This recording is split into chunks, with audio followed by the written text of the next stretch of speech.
ከስራ ገበታ መታገድ እስከ ፓንዳ ካሜራ መዘጋት፣ የአሜሪካ መንግስት መዘጋት ሙሉ ትንታኔ። የአሜሪካ ፌዴራላዊ መንግስት በዋይት ሃውስና በኮንግረስ መካከል በተፈጠረ የበጀት አለመግባባት ምክንያት እኩለ ሌሊት ላይ በከፊል ተዘጋ። ይህ ክስተት በሚሊዮኖች የሚቆጠሩ አሜሪካውያን ህይወት ላይ ከተጓዳኝ የጉዞ መስተጓጎል አንስቶ እስከ ብሔራዊ ፓርኮች መዘጋት ድረስ ሰፊ ተጽዕኖ ያሳድራል። የመንግስት መዘጋት ገቨርንመንት ሸትዳውን በአሜሪካ ፖለቲካ ውስጥ አዲስ ክስተት ባይሆንም እያንዳንዱ ክስተት የራሱ የሆነ የፖለቲካ ስሌት፣ የኢኮኖሚ አንድምታና ማህበራዊ መዘዝ ይዞ ይመጣል። ይህ ሰፊ ትንታኔ የመንግስት መዘጋት ምንነትን፣ ታሪካዊ ዳራውን፣ የዘንድሮን የፖለቲካ ፍትጊያ መንስኤዎች እንዲሁም በኢኮኖሚውና በዜጎች የዕለት ተዕለት ህይወት ላይ የሚያሳድረውን ዘርፈ ብዙ ተጽዕኖ በጥልቀት ይዳስሳል። የመንግስት መዘጋት ምንድን ነው? ታሪካዊ ዳራ፣ የመዘጋት ጽንሰ ሐሳብ። የአሜሪካ መንግስት የሚሰራው በኮንግረስ በሚጸድቅ ዓመታዊ በጀት ነው። ኮንግረስ ማለትም የህዝብ ተወካዮች ምክር ቤትና ሴኔት እንዲሁም ፕሬዝዳንቱ በአዲሱ የበጀት ዓመት ከጥቅምት 1 ጀምሮ የመንግስት መስሪያ ቤቶች ምን ያህል ገንዘብ እንዲጠቀሙ በሚፈቅደው ህግ ላይ መስማማት ሲያቅታቸው የመንግስት መዘጋት ያስከትላል።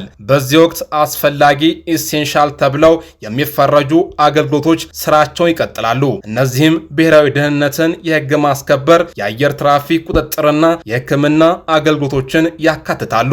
ነገር ግን በእነዚህ ዘርፎች የሚሰሩ ሰራተኞች ደሞዝ ሳይከፈላቸው ስራቸውን እንዲቀጥሉም ይገደዳሉ።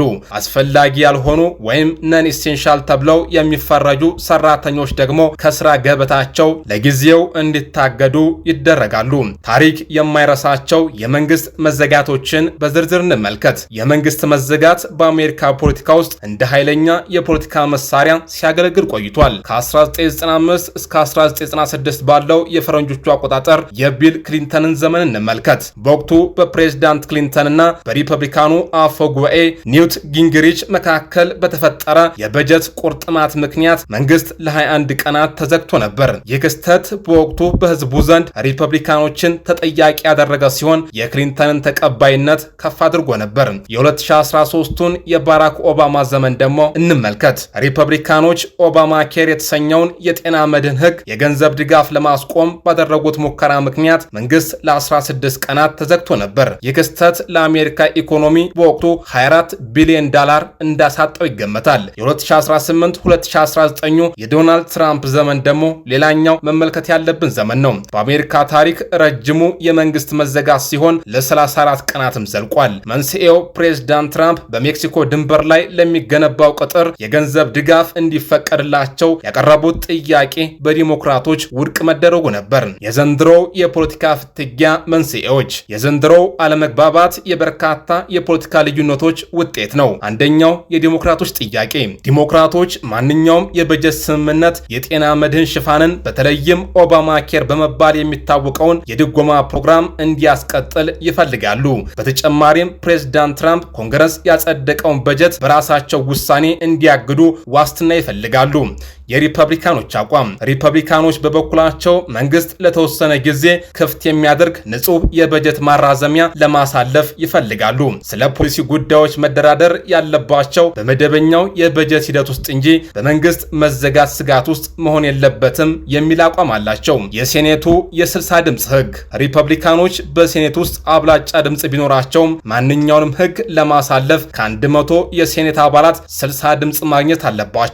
ይህ ማለት የዲሞክራቶችን ድጋፍ ማግኘት የግድ ይላቸዋል። ይህ የፖለቲካ አሰላለፍ አንዱ ወገን በሌላው ላይ ጫና ለመፍጠር የሚያስችል እድል ይሰጣል። ሁለቱም ወገኖች ህዝቡ ሌላኛውን ወገን ተጠያቂ ያደርጋል በሚል እምነት አቋማቸውን አጠንክረው ይዘዋል። በፌዴራል ሰራተኞችና በኢኮኖሚው ላይ የሚያሳድረው ቀጥተኛ ተጽዕኖ። በሰራተኞች ላይ የሚኖረውን ተጽዕኖ እንመልከት።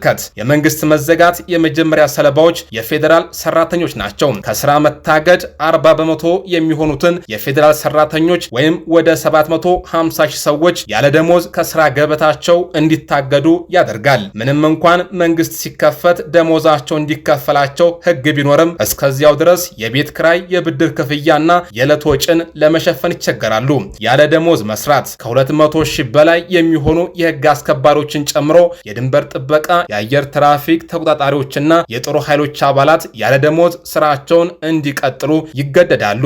የኮንትራት ስራዎች ለመንግስት በኮንትራት የሚሰሩ ነገር ግን የመንግስት ሰራተኛ ያልሆኑ ሰዎች ስራቸው ስለ ስለሚቆም ምንም አይነት ገቢን አያገኙም። እነዚህ ሰራተኞች መንግስት ሲከፈትም የተቋረጠባቸውን ክፍያ የማግኘት እድላቸው አነስተኛ ነው። የፕሬዝዳንቱ ማስጠንቀቂያ። ፕሬዝዳንት ትራምፕ የመንግስት መዘጋትን እንደ አጋጣሚ በመጠቀም በርካታ የፌዴራል ሰራተኞችን ከስራ ሊያባርሩ እንደሚችሉ አስጠንቅቀዋል። ይህም ከተለመደው ጊዜያዊ እግድ የተለየና ቋሚ የስራ ማቆም ስጋትን ፈጥሯል። በሰፊው ኢኮኖሚ ላይ ያለው አንድምታ የሀገር ውስጥ ምርት ጂዲፒ መቀነስ። የእያንዳንዱ የመንግስት መዘጋት ሳምንት የሀገሪቱን የሩብ ዓመት የኢኮኖሚ እድገት ይቀንሳል። የ2018-2019 መዘጋት ብቻ 11 ቢሊዮን ዶላር የሚገመት የኢኮኖሚ ኪሳራን አስከትሏል። የግብር ከፋዩ ኪሳራ።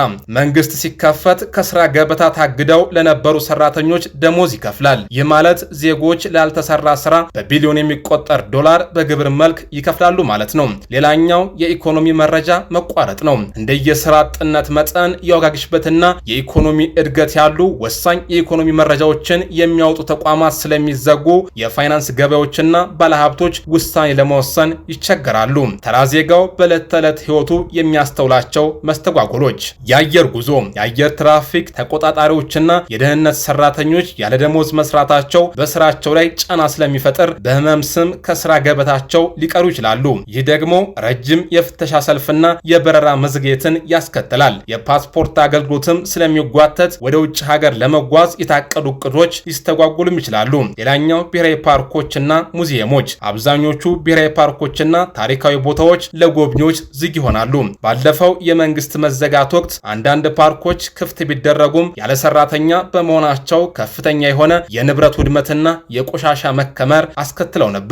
የጤናና ማህበራዊ አገልግሎቶች እንደ ሜዲኬር እና እንደ ሜዲኬድ ያሉ ፕሮግራሞች ቢቀጥሉም በሰራተኛ እጥረት ምክንያት መስተጓጎል ሊያጋጥማቸው ይችላል። በተለይ ለነፍሰ ጡሮች፣ ለእናቶችና ለህፃናት የምግብ ድጋፍ የሚሰጠው ፕሮግራም የገንዘብ እጥረት በፍጥነት እንደሚያጋጥመው ይጠበቃል። የሳይንስና ምርምር ስራዎች እንደየበሽታ ቁጥጥርና መከላከል ማዕከል ሲዲሲ እንዲሁም የብሔራዊ ጤና ኢንስቲትዩት ያሉ ተቋማት አዳዲስ በሽታዎችና የህክምና ዘዴዎችን የሚመለከቱ ወሳኝ ምርምሮችን ለማቋረጥ ይገደዳሉ።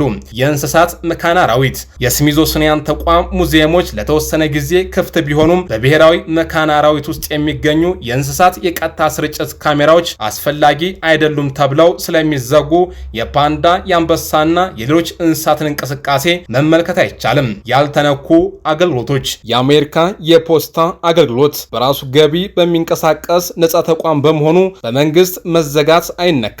ስለዚህ የፖስታ አገልግሎት እንደተለመደው ይቀጥላል። ማጠቃለያው ቀጥሎ ምን ይሆናል? የመንግስት መዘጋት ለምን ያህል ጊዜ እንደሚቆይ ለመተንበይ አስቸጋሪ ነው። ሁለቱም ፓርቲዎች ከደጋፊዎቻቸው በሚጣባቸው ጫና ምክንያት ወደ ኋላ ለማለት ፍቃደኛ አይደሉም። መፍትሄው የሚመጣው የህዝብ አስተያየት ወደ አንዱ ወገን ሲያመዝንና የፖለቲካ ጫናው ከአቅም በላይ ሲሆን ነው። እስከዚያው ድረስ ግን በሚሊዮን የሚቆጠሩ ሰራተኞች ያለ ደሞዝ ይቀራሉ። የሀገሪቱ ኢኮኖሚም ይጎዳል። እንዲሁም መሰረታዊ የመንግስት አገልግሎቶች ይስተጓጉላሉ። ይህ ክስተት የዋሽንግተን ፖለቲካ ምን ያህል እንደተከፋፈለና በዜጎች ህይወት ላይ ምን ያህል ቀጥተኛ ተጽዕኖ እንዳለው በድጋሚ የሚያሳይ ነው።